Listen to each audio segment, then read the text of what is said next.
And we got people on YouTube as well. Go live, of course. Hello, YouTube. Welcome. People watching on Twitch, how's it going? We got 8 viewers, nice. 2 comments on Facebook. Hi, Nathaniel. As always, if you press like or heart, then it keeps, makes me feel good. It keeps the vibes rolling. So please feel free to do that. That's one way that you can support. Another way you can support is by supporting me here, Venmo at Joe Kai, or PayPal Joe at joekai.com. We have a boy out there. We have a boy out there. We have a boy. Pretty loud. Today's theme is Be Glass. There's gonna be some pretty cool stuff that happens. Let me show you the setup here. I have a lot of glass on my table, and we'll be messing around with it, making some sounds, looping some glass. Our guest today inspired this glass usage, and his name is Doug. Let's go over and say hi to Doug real quick. Hi, Doug. Hey, Joe. Good to see you. Good to see you too. I've got some glass too. I'll show you what it looks like later. Nice. You show me your glass, I'll show you mine. Doug is a musician, he's a podcaster, he's the executive director of Portland Jazz Composers Ensemble here in Portland. I'm really excited to have him on. Let's see, here we go. Let's give it a shot. So let's change up the camera here. Hopefully you can see that. You won't be able to see my face, but really, I can't feel my face when I'm with you, but I love it. I got a little decanter here, a little espresso glass that I've turned upside down. We have various different pieces of glass. This one was actually an anniversary creation. Natasha and I went to a little glass studio in Tigard, Oregon, and got to blow some glass, and this is the jar that I made. Let's see, let's tune. And the way that you tune is by pouring water into this. So here, let's do this instead.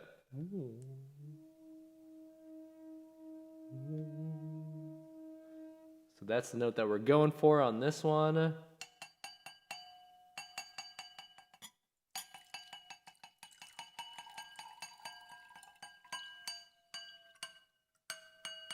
There it is, yeah. Nice, that's an octave right there. All right, let's give this a shot. Here we go. Just gonna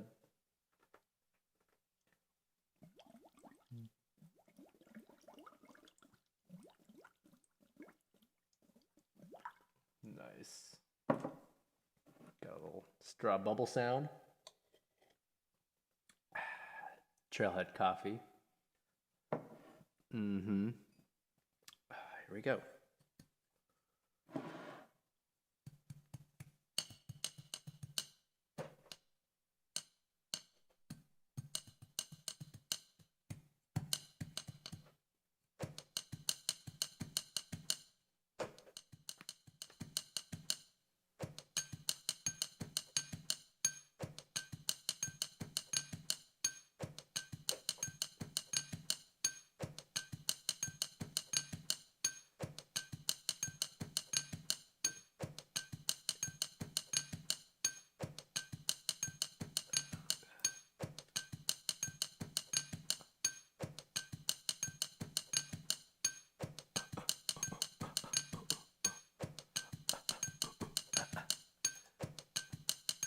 Oh no, I can't do that.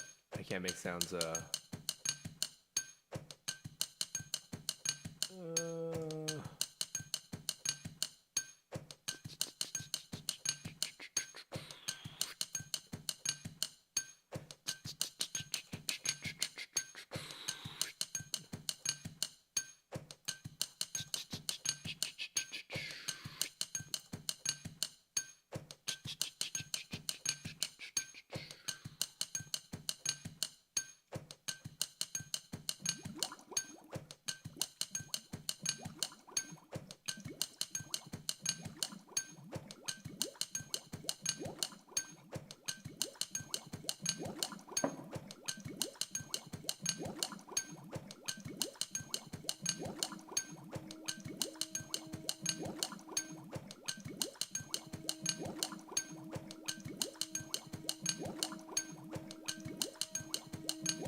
down. Better. That's much better. A little bit more. There it is.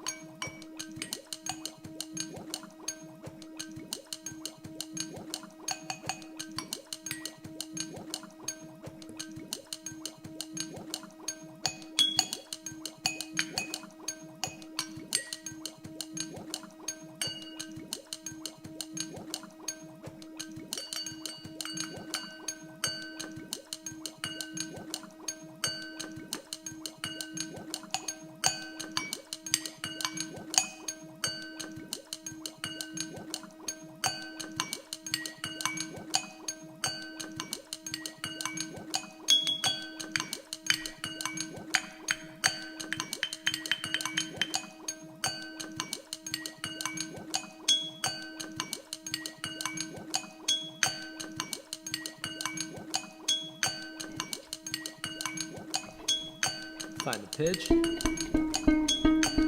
flat.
Yeah, you gotta fade out. You always have to fade out.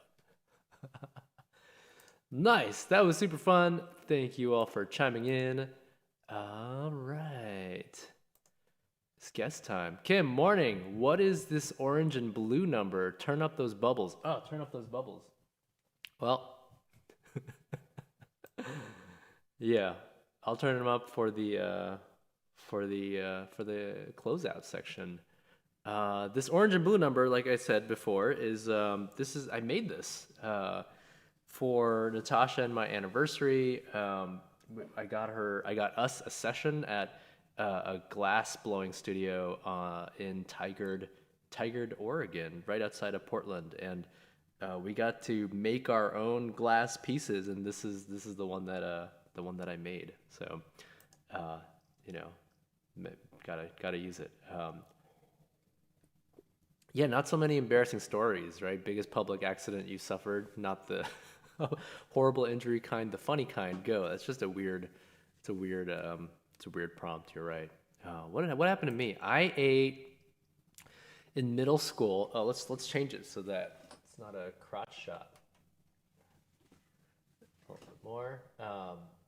In middle school, which is when a lot of embarrassing things happen. Somebody brought a daffodil to class, and they asked me to. I volunteered to eat a daffodil for $5. I got $5. I ate the daffodil, and then in the next period, I puked everywhere because like daffodils are poisonous. People should not eat them. So that's one. Yes, Pam, we're willing to admit to. Yeah, it's true. This is a Facebook forum. You don't have to share your embarrassing stories. But I do encourage everyone to be a little more vulnerable, right? And to to share, because we all slip up and we all make mistakes. So why not let that happen? Okay, so here we go. Let's move on. Yes, support this program. If you enjoyed that whole glass creation and want to support the program, then please feel free to donate. I encourage you to donate. Venmo at jokai, PayPal Joe at jokai.com. If you can't do that, no worries. Please sign up for the mailing list, jokai.com/join Joe. And failing that, even just go to the little bottom right corner on this little live stream and just click like or heart or any other reaction, and that's very helpful as well. Okay, let's go to our guest. My guest, Douglas Detrick, he's a musician, he's a podcaster, he's the executive director of Portland Jazz Composers Ensemble. He's a super awesome person, very thoughtful, and just interested in rooting his creative practice in thought, and in kind of global trends and patterns, and progressivism as well. So really happy to have him on the program. Please give it up in your respective couches for Douglas Detrick. Hello. Thank you for having me. Hey, Doug. How's it going? Pretty good. Can you hear me okay? I can hear you great. Good. If anybody else feels differently, please let me know in the comments, and I will do my best to adjust on the fly here. Hey, Peter. How's it going? Good to see you. Yeah, I was just talking. Peter is down in Davis. He's on Davis Radio. And I was just thinking about you this morning as I was thinking about the interview, actually. So look at that, the universe doing its thing. So if you have questions for Doug as we go along, please post them here in the comments, and I will assault him with said questions. As always, this conversation is brought to you by Trailhead Coffee Roasters right here. Ethically sourced coffee, roasted right here in Portland, Oregon. I'm drinking some right now, and it is delicious. I can feel how good that is. I feel how good it is over here. I'll have what he's having. All right, let's do this. So, Doug, let's start off like we do every time. Do you have a childhood memory around music, around your creative practice that you would like to share with us? I have, yeah. And first of all, thanks for having me. I'm honored to be on the show. And then also it reminded me that you were my first guest on my podcast. Yeah. You were the very first guest that I had, and so that was really fun. I think you were sitting on that couch. Indeed, I was. You were sitting in that very chair. Bam. Yeah, brought the recorder over, and we did it over there. So, yeah, I was trying to think about an answer to this question, and it turns out that I have like more than I can like pick. There's just too many that were important. But I just remember that there have been a lot of times where I had an experience with the arts where, and this is almost always with music, but sometimes with dance, sometimes with theater, where it just kind of, would get this feeling that I still kind of am in search of, but this feeling where I'm just like, I don't know. For me, it's about like, it's like mysterious, and it's about human potential. It's about like a link to history. It's about the potential in the future. And so whenever I get that feeling of feeling like just completely taken by surprise about what's possible, then those experiences have been really important for me. And like I thought of a couple. Like there was one when um, uh, I heard the Portland Youth Philharmonic performing. Yeah. Shout out to And I PYP. was exactly, yep. And that was really inspiring because it was young people making some incredible music, and I was really inspired by that. I remember this other experience. This is a weird story, but when I was living in New York, this was about 8-10 years ago now, but I was living in New York, and I took this gig for a little while. That was it was a company that would send teaching artists to schools, but the idea was that it was called Colonial Days. Okay. And so the idea was that we would be recreating colonial arts and crafts Okay. from the colonial area. So this is like the late 18th century, right? Right. And that, so I remember I taught like stenciling, and we taught candle making, tin punching. But I remember there's this woman there that she was a musician, and I was like, oh yeah, I'm a musician too. And then like, she had studied that music from that period, and probably other kind of historical periods too. But she had a mountain dulcimer, which is that it's a 3-stringed instrument that you kind of play on your lap. Oh, okay. No, she had a hammer dulcimer too. Okay. So she had a hammer dulcimer. She had a mountain dulcimer, which is the one that you pluck, and there's only 3 strings, and it only has like a few frets. Like and I still don't know how it works, but anyway, she played and sang on dulcimer, and I was just like floored by what she was doing, and that was like really informed by historical study, but yet it was so contemporary, and it felt so present in where I was now. At that time, it was like, wow, this is super inspiring, and I've always been interested in history, and even more so now, and we'll talk about that a little bit more later. But sure. yeah, so there's just a couple, but I think that kind of the reason I'm here and I'm still doing this. I had a friend that I played with in high school who was like, "Hey, so is it? You're still doing music? Wow, he's become like a doctor at this point, or a nurse or something." You're still doing music, huh? Yeah, I'm still. Yeah, he's like, "Hey, you're still doing music? Wow." And then he says, "Is it still fun?" Which is like a painful and really good question. Is it? I was like, yeah, it's still fun, but it's like really hard to to get anyone to care about it besides like me. And anyway, so it was just like growing up, all those experiences that I had. I talked about 2 of them. Some when I was really young, some when I was not so young, but these experiences that just kind of changed my view of what being a human is. And so that's kind of why I'm here. That's why I'm doing what I'm doing.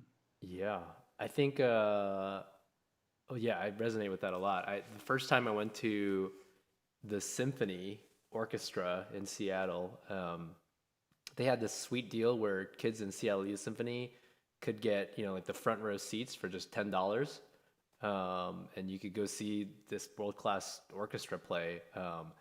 And I went, and I think it was Beethoven's Seventh, which is like just the best. And I remember just sitting in the seat and looking up, and just the entire world outside of the specific person and instrument that I was focusing on just go dark. And I felt like this vortex that my soul was like funneling into. Yeah. Yeah, I know that feeling. Yeah, It's an awesome feeling. Yeah. Yeah, you're right. Your doctor friend. Is it fun? You Yeah, should ask him if being a doctor is fun for him. I should ask him that. You're right. You're right. Nice. Jim's got a great story in the comments here. Laughing at my friend in the water, he pointed at me. Dislocated his elbow. Oh my gosh. It made the papers as foreign student injured in after game celebration. You should check that out in the comments. And feel free to add your own. So we're going to do a little collaboration here. Yes? Yes. Would you like to introduce the song we're about to play? Oh man, yes. So this is so funny because we haven't talked about Glass yet. And I have these songs that I'm working on. I'm kind of putting together an EP, just like a 3 or 4 song recording of some new songs that are inspired by Glass. And I guess we'll talk about that more. Is that the plan? Yeah. Okay. So we'll talk about that a little bit later. But this. What are you playing there? Oh, very, very good question. So this is a banjo. Ooh. It's an open back banjo, Ooh. which is like more based on kind of the older design of the instrument, and which was invented in Africa and was brought to the United States by enslaved people, and then kind of became this quintessential American instrument that it is now. And it's gone through many, many changes. But anyway, so this is kind of more similar to what it would have looked like, but of course it would have looked much different. But anyway, so I'm playing a banjo, and got my mandolin. This is a song, indeed. So this song was, I kind of took that idea of glass as this substance that has both kind of a spiritual quality to it. It's and folks will hear in the song that it's formed. Okay. Sorry, there's like several steps to this, but glass as this utilitarian kind of substance that's everywhere that we use all the time. That's but it also has some symbolic value. And I took that idea and I applied it to obsidian because I've been listening lately to this podcast, and he's talking about prehistoric history. Right. Right. So Joe was just doing this, kind of doing flint napping. Yeah. And you can nap obsidian. And so prehistoric humans would find this stone, and they would take pieces of it, and then you can break it and make lots of really useful tools. So you can create an edge that's actually sharper than like a steel scalpel. The reason we don't use obsidian scalpels now is because they're not as regular as steel, like they're not as predictable and they're not as durable. So there's a good reason we use steel now, but you can make a blade that's much sharper with obsidian, which is really interesting, and flint. And there's another one called chert that is another type of stone that is anyway. Chert. So I'm getting into all of my history nerding, but so I just took that idea and said, I want to write a song about prehistoric humans. So I did that. Nice. on banjo, and that's what I'm going to play. Great. Douglas Detrick. Anything? You can hear me okay? I can hear you great.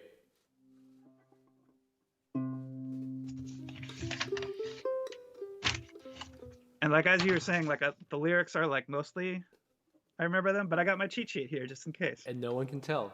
That's right. But I just told them. No.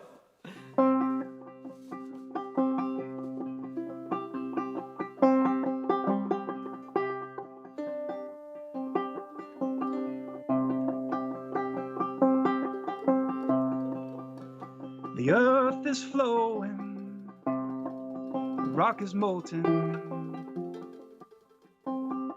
beneath the ground.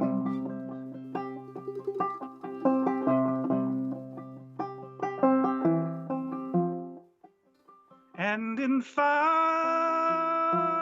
and smoke, the mountains are crowned.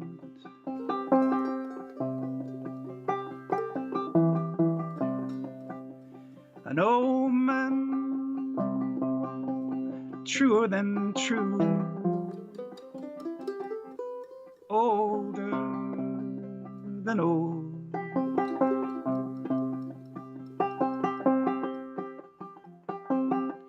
Is made into stone, a rock you can hold.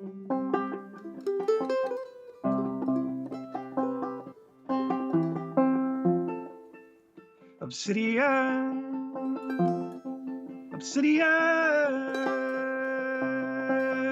meridian.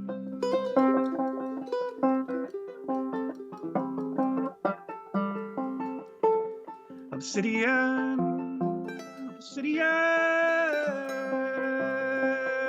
meridian.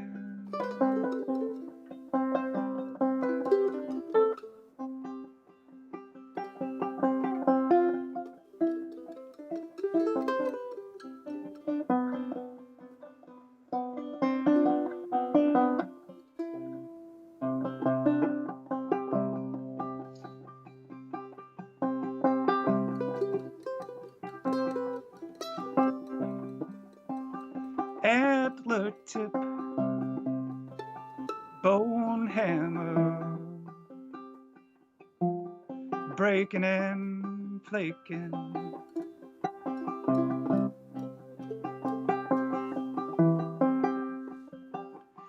Thousands of years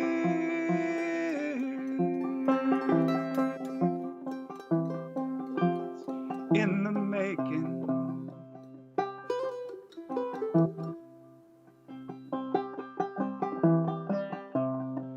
They'll never speak to us.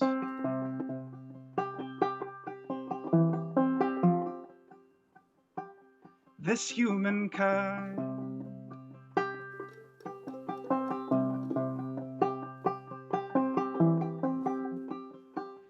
They're only known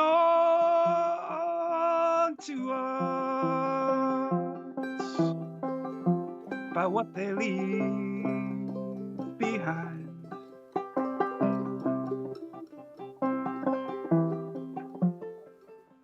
Obsidian,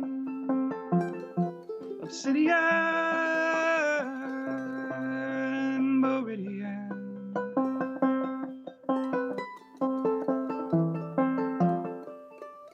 Obsidian,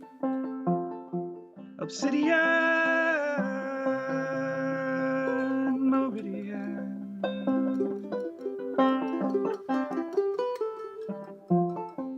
One more time. Obsidian, meridian.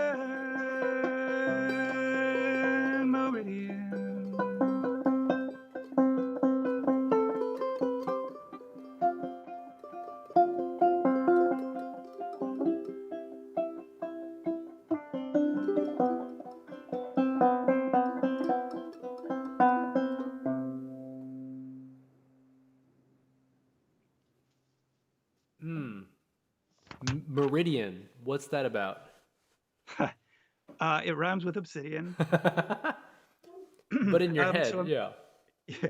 I picked it because like the meridian is a line of longitude, right? Mm-hmm. So as we measure latitude and longitude, which is your position on the globe, a meridian is another word for the lines of longitude that decide how far east or west you are. So yeah, so you know, like this idea of using this substance maybe in that same way of kind of measuring your place in time and space. That was the idea there. Yeah. Nice rhyme. Measuring your place. There weren't many options with obsidian. No. You just had it right. Measuring your place in time and space. He didn't hear that because he was taking off his headphones. All right, I'm back. I can hear you now. I said measuring your place in time and space. Right. Oh yeah, there's another. Yeah, there's the rhyme. There you are. Nice. So you are currently working on an album featuring glass. So I wanted to ask why. I mean, where did that come from? And yeah. So I have a podcast that I do. It's called More Devotedly. Mm-hmm. And we mentioned that Joe was my very first guest, and that was back in October of 2019, I guess. Oof. Yeah, wow. So anyway, and so I organized the show into what I call volumes. Each volume has 5 to 10 or so episodes, and each one has a theme. The one we had with you was belonging. We talked about what does it mean to be an American, what does it mean to be here, to be an artist, what are the ways that we measure belonging? Hmm. And so fast forward to what is now volume 4 of the show. I've now completed that, but um, the theme was Portland Hmm. itself. Hmm. And as I was thinking about like what music could I use that would talk about Portland Hmm. at that time, and so just to remember, like over the summer, we had we had these federal secret police Yep. that the president had directed to come here, who were doing all kinds of things of like really questionable um, constitutionality in terms of how they were behaving and how they were arresting people and Those are my surveilling people and all these those things. are my pals, man. Yeah, right. So I was, and then there's all these things, and there's this national attention on Portland as this place. I've been using the phrase a socialist trash heap. Hmm. This anarchist jurisdiction. These are words that Attorney General Barr was using, the president was using, and so I'm like, what is Portland really like? Why don't we Hmm. give artists here who actually live here and work here, why don't we give them an opportunity to say what that means to them in their own words? And so as I was thinking about what music I would add to that, I thought about Glass, just because I try to make the music on each volume different. And so this was a way to, just have a different sound material than just my banjo or my voice or other things like that. And so I use that. And yeah, You no don't even trumpet. mention your trumpet anymore. I know. I'm kind of retired from trumpet right now. Whoa. It's my secret. It's another secret I'm going to tell on this podcast. Nice.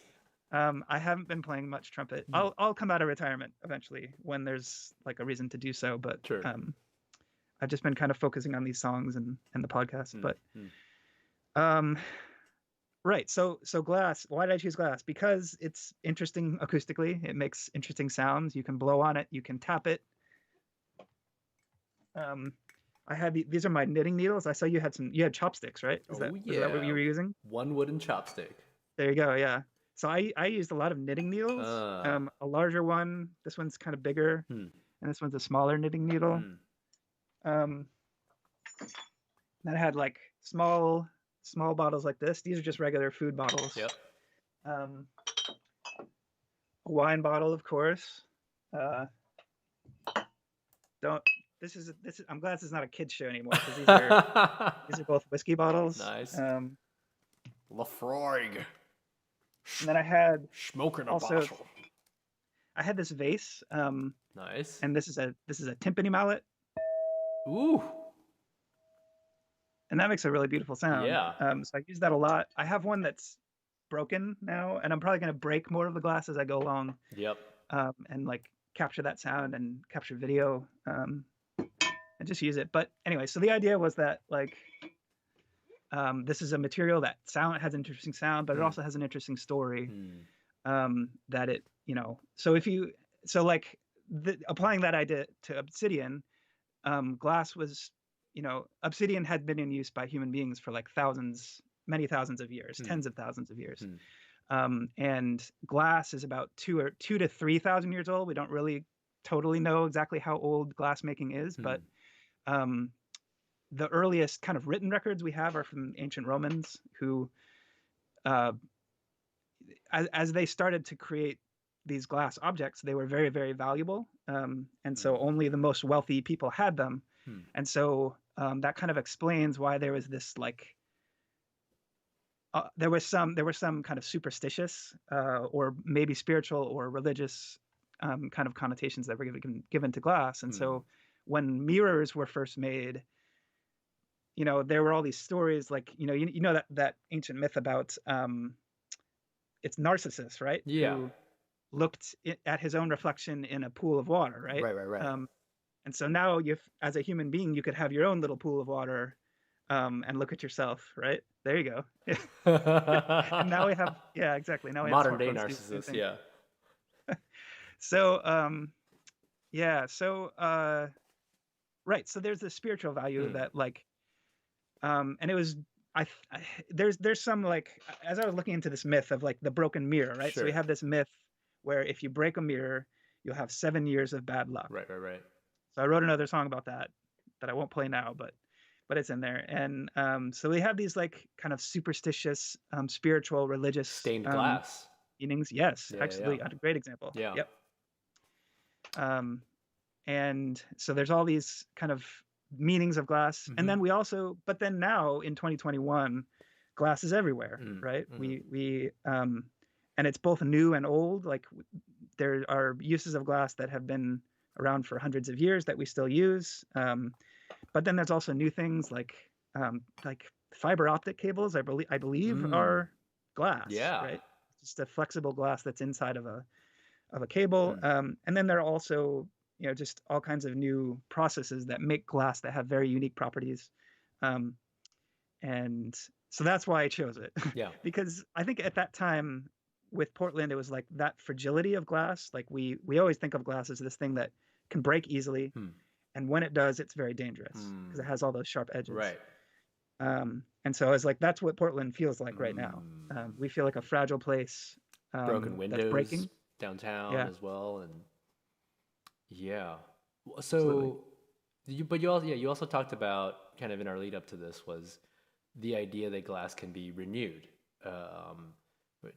There's a whole, my twins are 1.5, and they wave to the trash dude, they wave to the recycling dude, but their favorite is definitely the glass person that by to pick up the glass, because it's an amazing sound, right? When they grab this tub of all glass and then just like hurl it into the truck, and it just oh yeah, it's an incredible sound. Yeah. But they're taking it away because they can renew it. I hope and presume.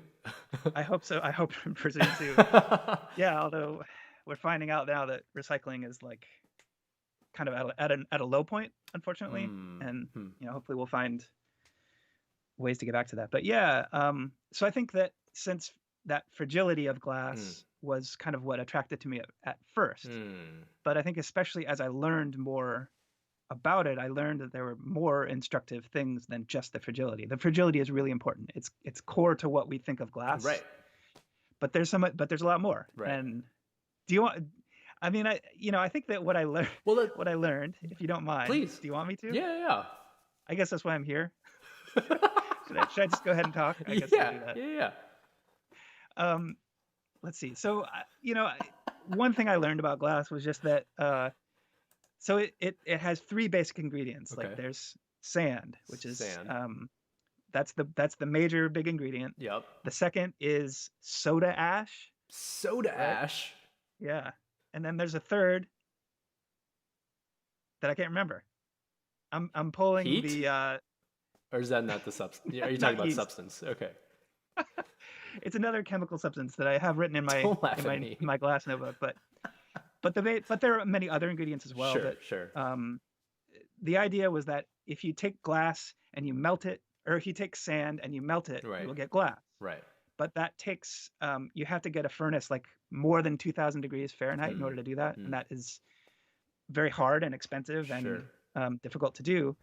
And so the reason they added these other substances like soda ash is an example, and there were others, especially in the ancient world, but they would add these other things to lower the melting point of the sand, so that you could achieve the same result at a lower temperature that was just easier to do. And so now, in 2021, it's like if you need glass that has certain specific properties, you're adding like a little bit of sodium and a little bit of this and a little bit of that element and a little bit of this, and you can do all these amazing things. So Judith is chiming in. She says limestone or calcium carbonate. Yes, that's right. That's the third ingredient that I was thinking. Bam! Thank you, Judith. Poll the audience. Yeah, I mean, we just got to lean on the audience sometimes. Yeah. Well, so how does that relate to art for you, kind of the creative process? Yeah, great question. I think that there's that thing about.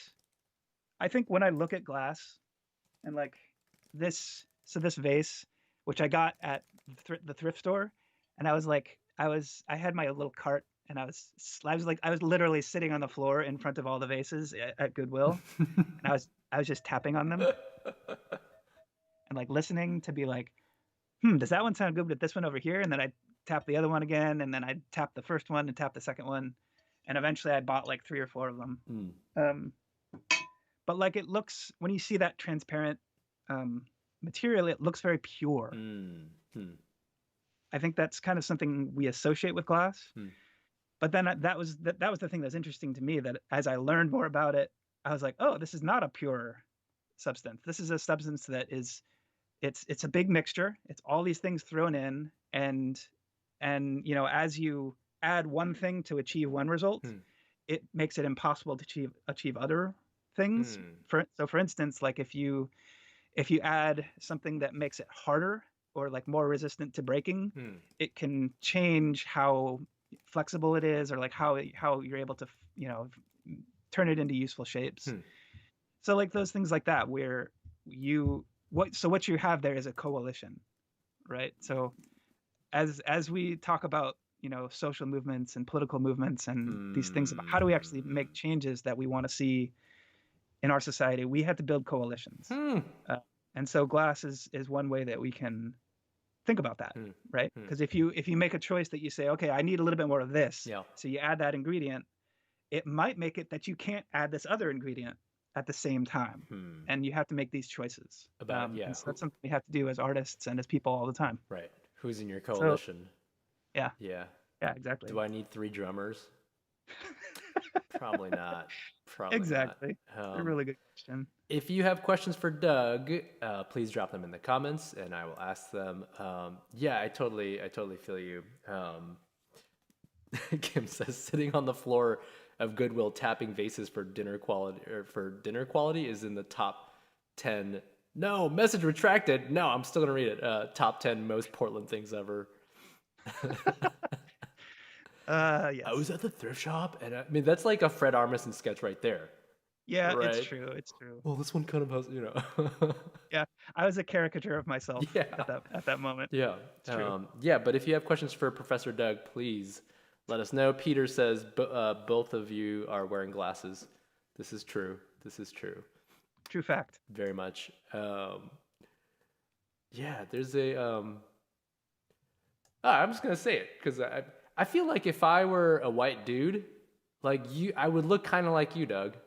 Like we have a similar vibe, of course, right? But then like there are just certain things about like the face. Is it like the nose, or like the like saddish puppy dog eyes, or I don't really know what it is, but there's a you know, that's something that I've thought in the past.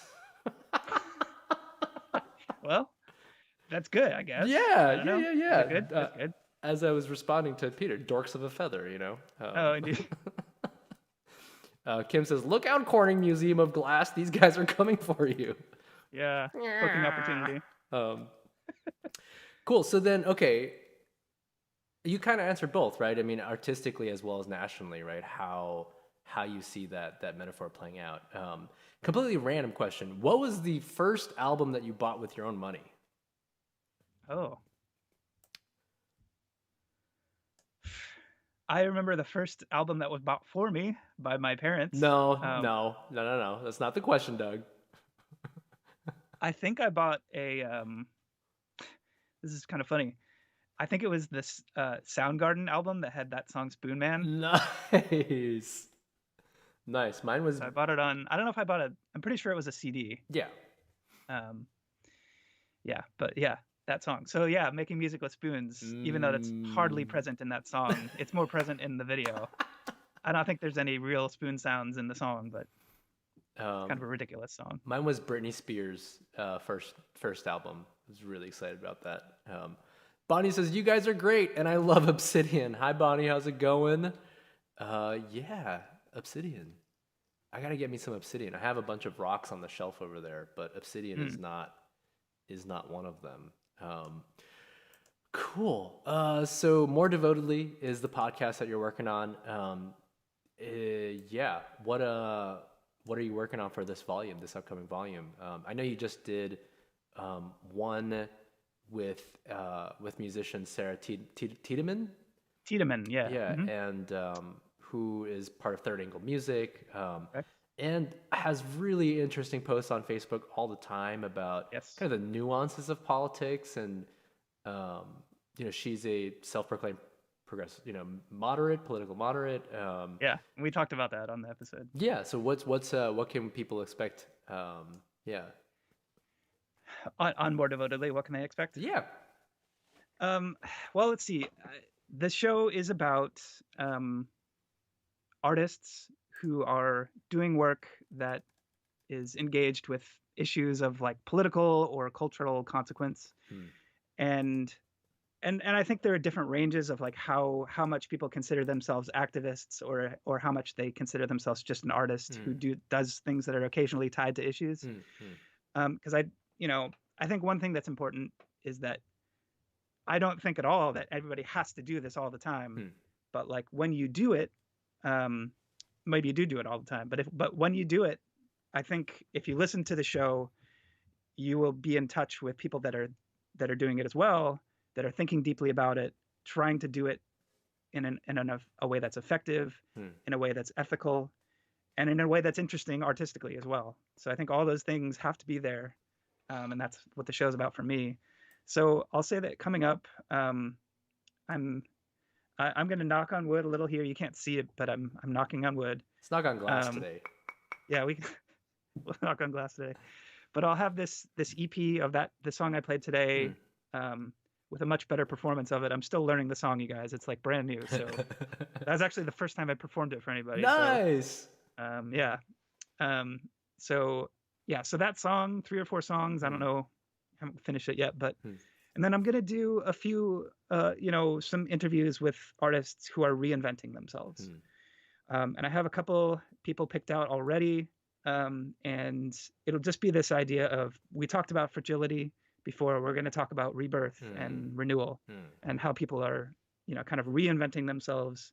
Because before that, even before the Portland episode, I was just talking to artists that were like, had these terrible stories of, all the shit they had to cancel, all the things they had to cancel, all the gigs. Yeah.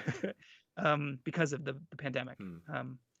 And so it'll be nice to come full circle and say, how are you reinventing yourself?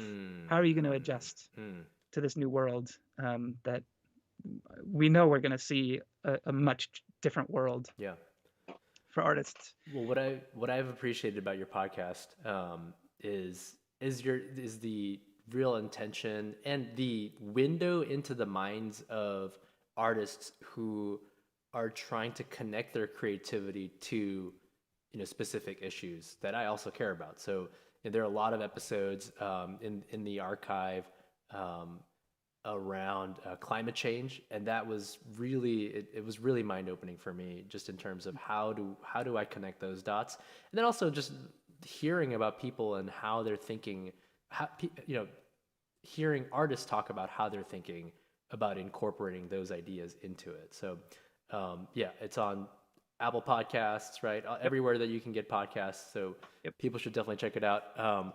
We're going to close with one question from Peter. Which artists do you admire today and why? That's a great question. Okay, so what? I'm trying to think through this. As far as like people whose music I love right now, there's this duo called Anna and Elizabeth. I believe the people who involved in it are named Anna and Elizabeth. Okay. But they are kind of doing folk music in a way that is kind of experimental, kind of progressive, but still historically informed, and super creative. I love Sam Amidon. Okay. He's a banjo player and fiddle player who like also is super into Jimi Hendrix and like Ornette Coleman. Amadon? And, like, how do you spell that? Amidon is spelled Amidon. Okay. So I really appreciate his music. And then let's see, I don't know. I really appreciate Joe Kai. That's one thing. Hey. I sure do. I really appreciate. I think there are a lot of artists in Portland who I really admire. I really like the work that Sarah Tiedemann has been doing with Third Angle New Music. Oh yeah. She The Walks. and she's working on this project with Daryl Grant. Yeah. And it's a chamber opera kind of that's based around Portland's history of Portland's Black history, Mm. especially, and talking about a story that more people ought to know about Portland, about kind of how black neighborhoods formed and were destroyed Mm. by policy decisions that the city made, and what are the ramifications of that, and how can we explore that in art. I'm so looking forward to seeing that piece happen, and I'm really glad that Daryl has put it together. Because people, Anis Mojgani, right? Because is the librettist. people won't change anything unless they feel it. Mm-hmm. I mean, like policy is one thing, and studying history is also a lot of these things. But I think that's the beauty of the art, right? Is that you're without actually having been in that experience, you're able to, as closely as possible, empathize and feel the emotions of the people that suffered. Yeah, Yeah. I completely agree with that. Yeah. Amazing. So Doug is gonna stay on here. Yeah, Doug is gonna stay on. We're gonna close it out with some improvisation. So if you have anything that's on your mind, you can put it in the comments, and we will improvise. 2 weeks from now, we have Michael Cavezos, who is a director, playwright, and one of the directors at Hand to Mouth Theater here in Portland. And he has an amazing, there's so much. He's queer. There is cross-dressing involved, and I wanted to do that before Valentine's Day to talk about love from a different angle. So please tune in February 13th. It's gonna be a really good show. I'm really excited to talk with Michael. He's such a sweetheart as well. Thank you to all Cup of Joe supporting partners, including Bravo Youth Orchestra, Bravo, OregonBravo.org. You can donate there, as well as Trailhead Coffee Roasters. You can find their coffee deliverable. They'll just deliver it to you if you go to their website. As always, jokai.com/joinjoe. If you liked this segment, this whole Cup of Joe experience, and want to keep up to date on the things that I'm up to, including my TikTok, then you should definitely go and sign up for my mailing list at jokai.com. All right, here we go. Let's make some stuff up. You lead the way. Actually, can you play an E flat? Do you have your capo handy? I could, yeah. It'll take a minute, but I could. Okay, because the tone that it got to was E flat. Play me your E flat. Here you go.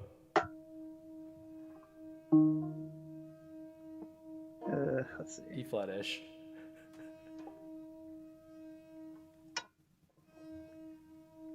This reminds me of when I tried to play banjo with somebody playing sitar. And the ishes. The E flat ishes. The pitch ishes.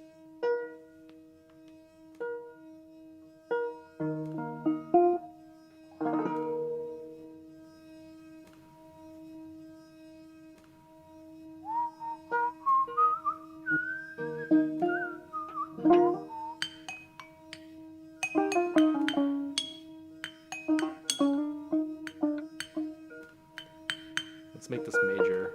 Take some water out.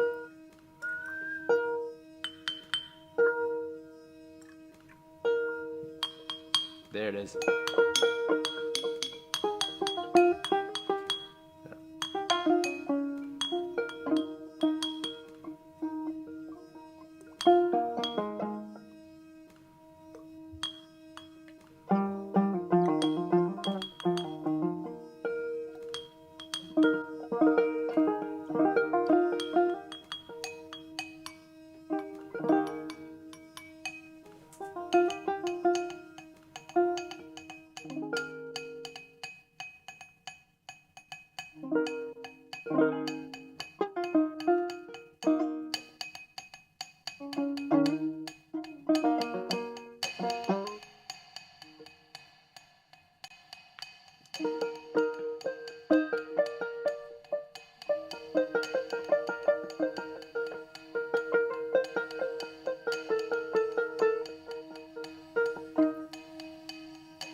Obsidian.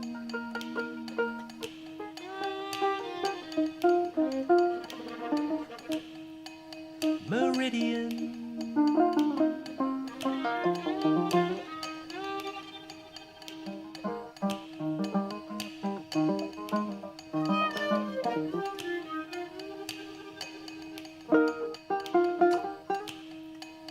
A soda ash.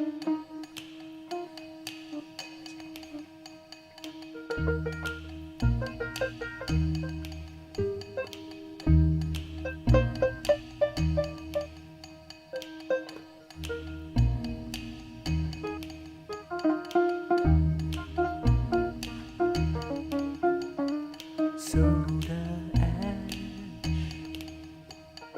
Soda ash.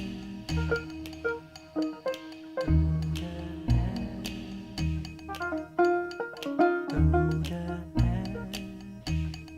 Calcium carbonate. Soda ash.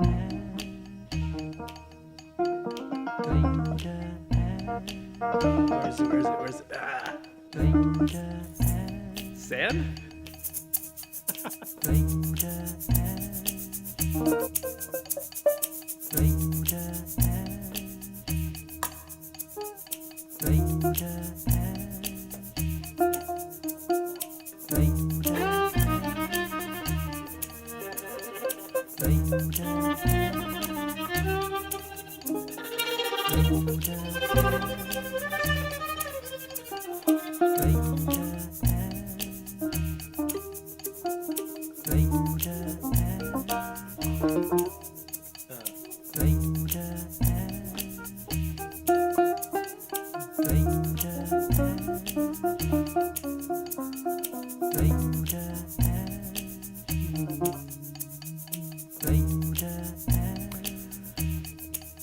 All right. Thank you, Doug, for hopping on. Please check out his podcast more devotedly. Thank you all, every single one of you out there tuning in. I've seen some love on YouTube actually, so I'm appreciating that. Love to you back. Everyone tuning in on Facebook and Twitch, keep it coming. We'll see you in 2 weeks. Be well, be safe, and yeah, we will talk to you soon. Peace. Bye.